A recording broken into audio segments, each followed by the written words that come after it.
రాజకీయాల్లో బీఆర్ఎస్ పరిస్థితి ముందు నుయ్యి వెనక గొయ్యి అన్నట్లుగా తయారైంది.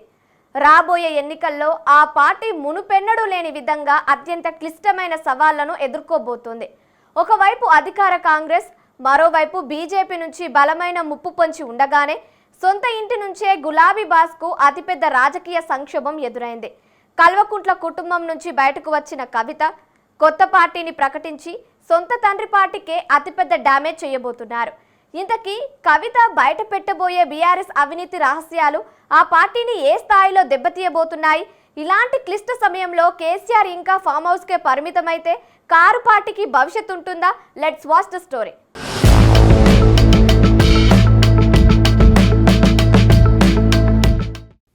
రానున్న ఎన్నికల్లో భారత రాష్ట్ర సమితి కేవలం తన సంప్రదాయ ప్రత్యర్థులతో మాత్రమే కాదు, అడుగడుగున అనూహ్యమైన సవాళ్లతో పోరాడాల్సి ఉంది. రాష్ట్రంలో అధికారంలో ఉన్న కాంగ్రెస్ పార్టీ రోజురోజుకు మరింత బలంగా తయారవుతోంది. రాష్ట్రంలో అమలు చేస్తున్న సంక్షేమ పథకాలతో వచ్చే ఎన్నికల్లో వరుసగా రెండోసారి కూడా తమదే అధికారమన్న పూర్తి ధీమాతో ఆ పార్టీ నాయకత్వం ప్రణాళికలు రచిస్తోంది. అదే సమయంలో భారతీయ జనతా పార్టీని ఏమాత్రం తక్కువ అంచనా వేయడానికి వీల్లేని పరిస్థితి నెలకొంది. దేశవ్యాప్తంగా ప్రతి రాష్ట్రంలో వరుసగా అధికారాన్ని చేజిక్కించుకుంటూ వస్తున్న కమలం పార్టీ తెలంగాణలోనూ అదే ఫార్ములాను అమలు చేస్తోంది. హిందుత్వ అజెండాతో పాటు ప్రభుత్వ వ్యతిరేకతను పూర్తిగా తమ వైపు తిప్పుకునేందుకు బీజేపీ క్షేత్రస్థాయిలో పకడ్బందీగా పావులు కదుపుతోంది. ఈ రెండు జాతీయ పార్టీల దూకుడుతో రాబోయే రోజుల్లో కారు పార్టీ ఉనికికే గట్టి ఛాలెంజ్ ఎదురు కాబోతోంది. ప్రధాన ప్రతిపక్షంగా ఉన్న బీఆర్ఎస్ ఈ జాతీయ పార్టీల రాజకీయ వ్యూహాలను ధీటుగా ఎదుర్కోవడంలో తీవ్రంగా శ్రమించాల్సిన పరిస్థితి కనిపిస్తోంది.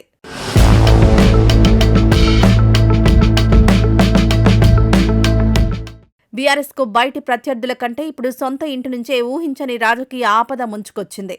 కల్వకుంట్ల కుటుంబం నుంచి కవిత అధికారికంగా బయటకొచ్చేశారు. తన రాజకీయ ప్రయాణాన్ని ఒంటరిగానే సాగించేందుకు ఆమె ముహూర్తం ఖరారు చేసుకున్నారు. వచ్చే నెల 25న తాను స్థాపించబోయే కొత్త రాజకీయ పార్టీ పేరును, అజెండాను అధికారికంగా ప్రకటించనున్నట్లు కవిత తేల్చి చెప్పారు.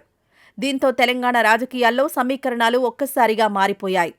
కొత్త పార్టీ పెట్టిన తర్వాత ఆమె అధికార కాంగ్రెస్, జాతీయ పార్టీ బీజేపీలతో పాటు సొంత పార్టీ అయిన బీఆర్ఎస్ను కూడా ప్రధాన లక్ష్యంగా చేసుకుని విమర్శల దాడి చేయనున్నారు.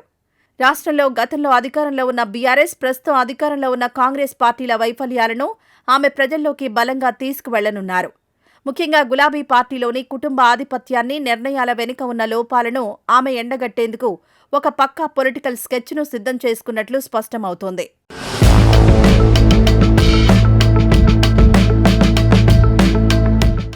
ఎన్నికల వేళ బీఆర్ఎస్ను అత్యంత కలవరపెడుతున్న అంశం కవిత చేయబోయే ఆరోపణలే. గడిచిన 10 ఏళ్ల బీఆర్ఎస్ పాలనలో తెర వెనుక ఏం జరిగింది, పాలనాపరమైన లోపాలేంటి, అవినీతి ఎక్కడ జరిగిందనే విషయాలు కవితకు పూర్తిగా తెలుసు.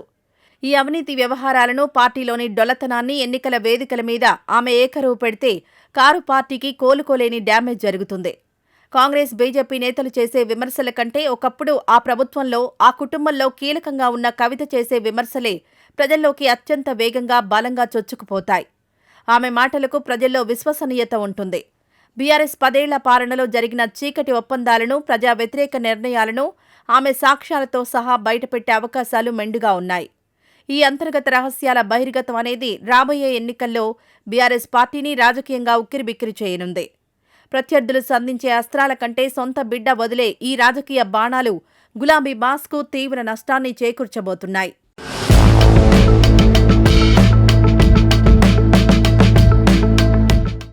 బీఆర్ఎస్కు నలువైపులా ఇన్ని ప్రమాదాలు ముంచుకొస్తున్నా మాజీ ముఖ్యమంత్రి, పార్టీ అధినేత కేసీఆర్ మాత్రం ఇప్పటికీ జనంలోకి రావడం లేదు. ప్రతిపక్ష హోదాలో ఉండి ప్రజా సమస్యలపై ఆయన పెద్దగా స్పందించిన దాఖలాలు లేవు.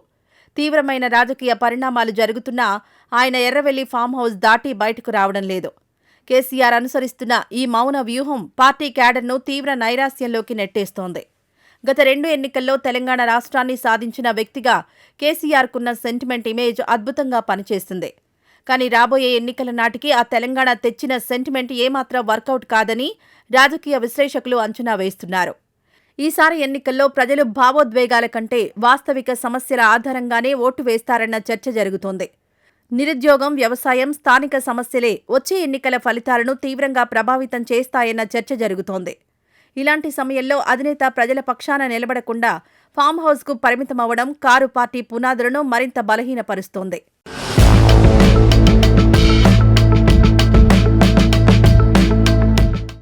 రాష్ట్రంలో ఏ పార్టీ అధికారంలో ఉన్నా సంక్షేమ పథకాలే ఎన్నికల్లో ఎప్పుడూ మొదటి స్థానంలో నిలుస్తాయి.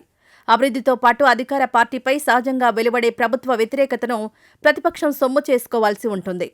ఈ వ్యతిరేకతను బీఆర్ఎస్ తమకు అనుకూలంగా మార్చుకోవాలంటే కేసీఆర్ ఖచ్చితంగా యాక్టివ్ కావాల్సిందేనని పొలిటికల్ స్ట్రాటజిస్టులు చెబుతున్నారు.